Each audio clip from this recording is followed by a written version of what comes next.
Салам достор, биздин чыгармачылык топ кыштын кыраан чилдесинде өзгөчө тарыхка бай, уникалдуу, айтылуу кичүү Москвадабыз. Тактап айтканда, Нарын областына караштуу Жумгал районундагы Миңкуш шаарчасындабыз.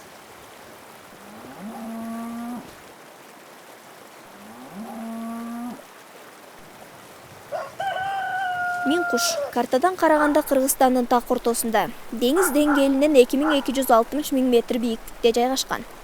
Шаарча 1945-1949 жылдар аралыгында Сталиндин буйругу менен немис туткундары тарабынан курулган.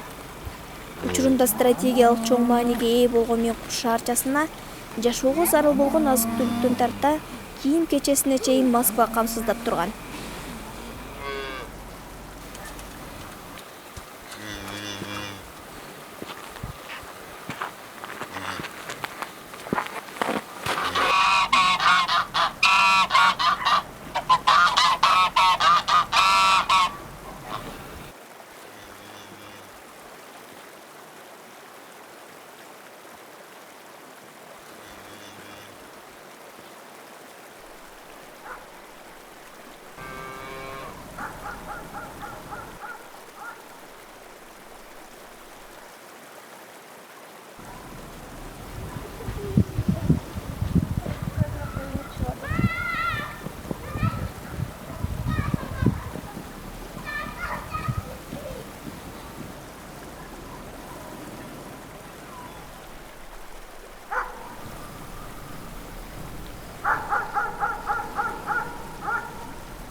Бул жумушчу шаарчада ошол мезгилде болжол менен 10-15 миң калк жашап турган.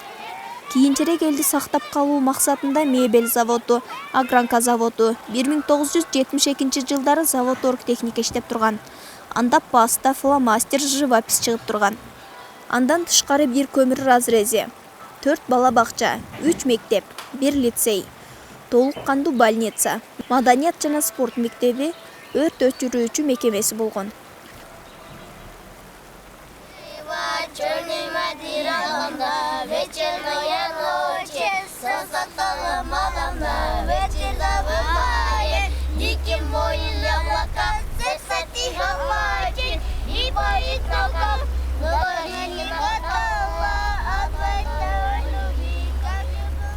Бул өнөр жай шаарчасында учурунда кантип, эмне менен жан сактап жатышат деген суроо жаралбай койбойт. Себеби шаарча тоо арасында жайгашып, дыйканчылыкка бир топ эле ыңгайсыз.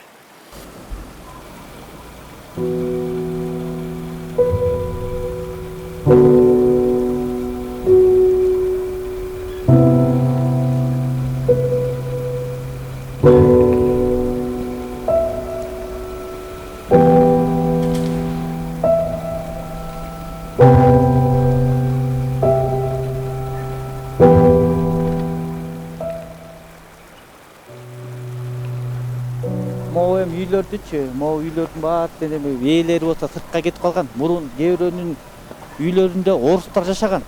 Документ орустарда. Булар кээ бирөөнүн документтери орустарда. Эми ал орустарды биз алып келиш үчүн, кол койдуруш үчүн алар издеш керек. Кээ бирөө өлүп кетти, кээ бирөө жок болуп кетти, Россияга кетти, жакка кетти. Алар издеш. Ошо мамлекетке эле ушуну бизге эле менчиктештирип берсе эле, эми өзүбүздүн жашап аткан үйлөрдү Кызылкитебине берсе эле. Ошону ала албай жүрөбүз. Закон деген неме буйлалган төкөн. Мен ажасылган китепте мен өлүп калайын балама оңой менен бербейт экен. Ушундай закондор бар экен. Ошону мындай өзгөрүп кетиш керек да. Абышка кичине эметип өзүнүн көйгөйүн айтып калды. Ошол тамдын Кызылкитебине аракет кылсын.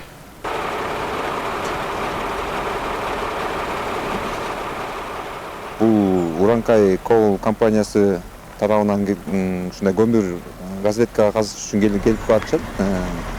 Биздин Миңкуш айылынын тургундары каршылыгын билдирип жатышат. Эмне себептен десе, бул жерлер, бул компанияга берилген жерлер, убактылуу пайдаланууга берилген жерлер Союз учурунда бул колхозго, Чайык колхозуна мал багыш үчүн, жайыт үчүн берилген жерлер.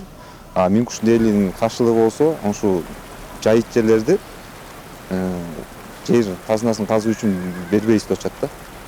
Ошондон эле келип атат. Минкуш эли бул жайыт казууга, жайытты пайдаланууга эч кандай каршылыгы жок. Баары макул болгону гана жерди талкалап, жерди казуусуга каршылыгын билдиришет да. Ошон үчүн эле чыгып атат.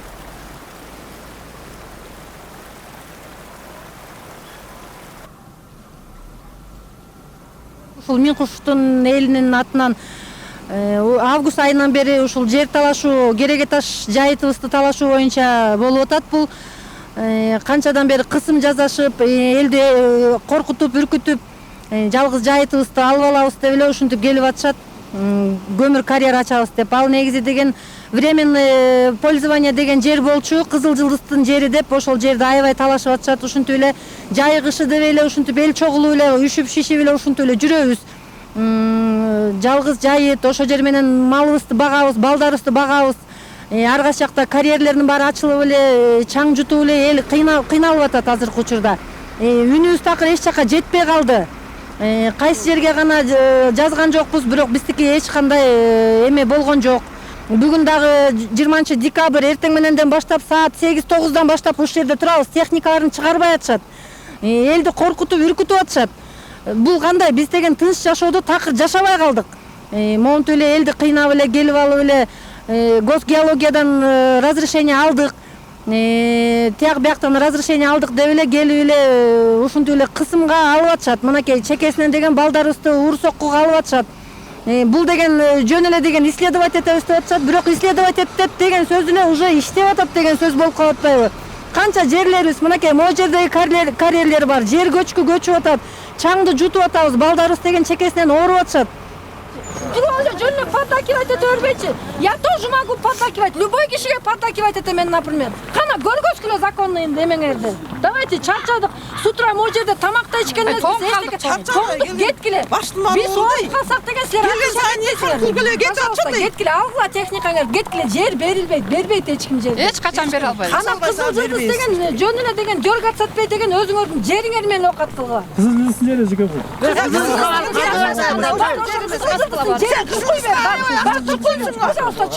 Азыр алда документтер коюлган, жулуп өттөр саламай. Кызыл Жылдыз каякта? Минкуш каякта? Улам эле бар ошол жакта. Кызыл Жылдызды каса берди. Аны күтүп кой. Биз ошону абасы менен дем алып атабыз. Турган кишилер деген ненормальный кишилер. Бияк деген пастбище, бияк деген жайыт. Жайыт жер, буяк дегенчи кандай силерге жер чукусун деп берилген алардыкы. Давайте тихо, мирно расходитесь, кеткиле. Алып кеткиле. Кызыл Жылдызды талкалайбыз касы. Биз деген Кызыл Жылдыздын деген эмесин талашкан жокпуз, жанагындай жай эмнеле айдоо аянтчаларын талашкан жокпуз. Өзүбүзчө оокат кылып атабыз. Давайте оокатыңарды кылгыла. Бүттү, давайте. Сен депутат делемесиң, сени эл шайлаган. Тура депутатты. Анан эл үчүн иштеш керек. Силердин жериңер казылган жок. Биздин жерлерибиз казылып атат, жердин баары көчүп атат. Мына азыр могу жерге жүргөн тартылат санаатында.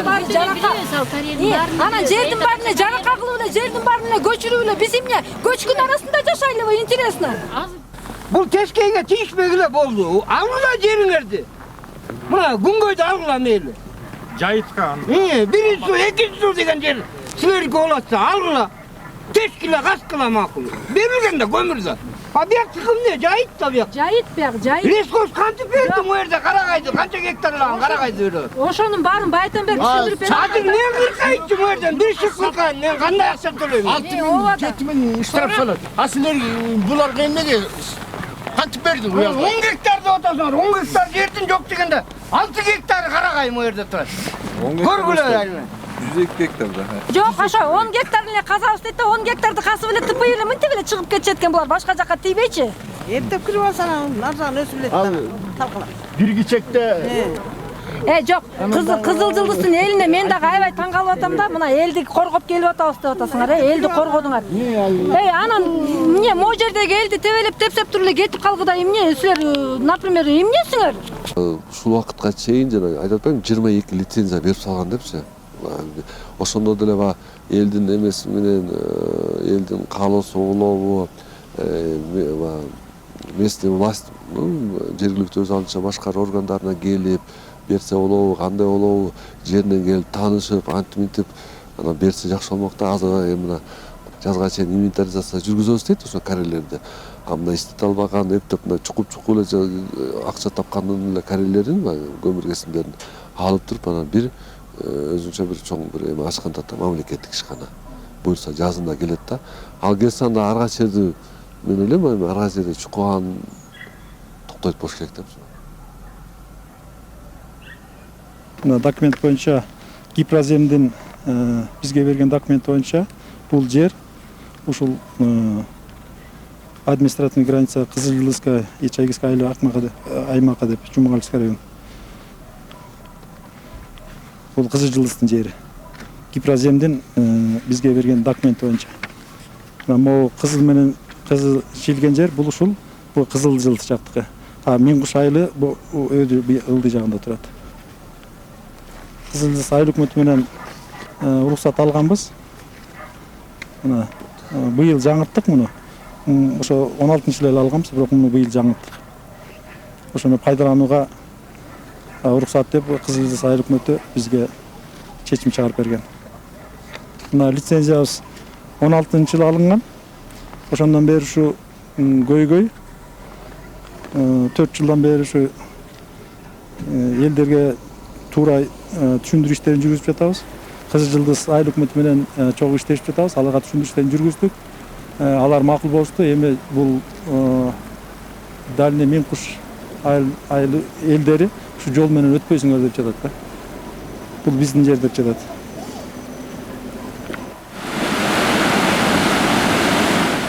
Бул жерге биякка иштей баштаса, биринчиден биякта суунун башы, биякта өзүңүздөр камера тартып көрсөңүздөр болот.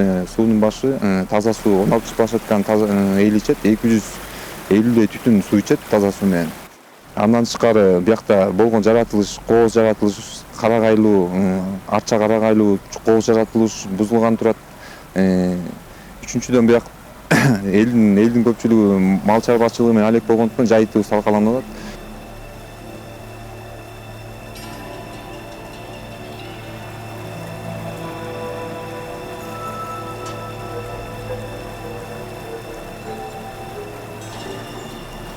Тилекке каршы Миңкуш эли 6 жылдан бери талашка түшкөн жалгыз жайыт жерин кирип келген 2022 жылы Уранкай Голд компаниясына тарттырып жиберди.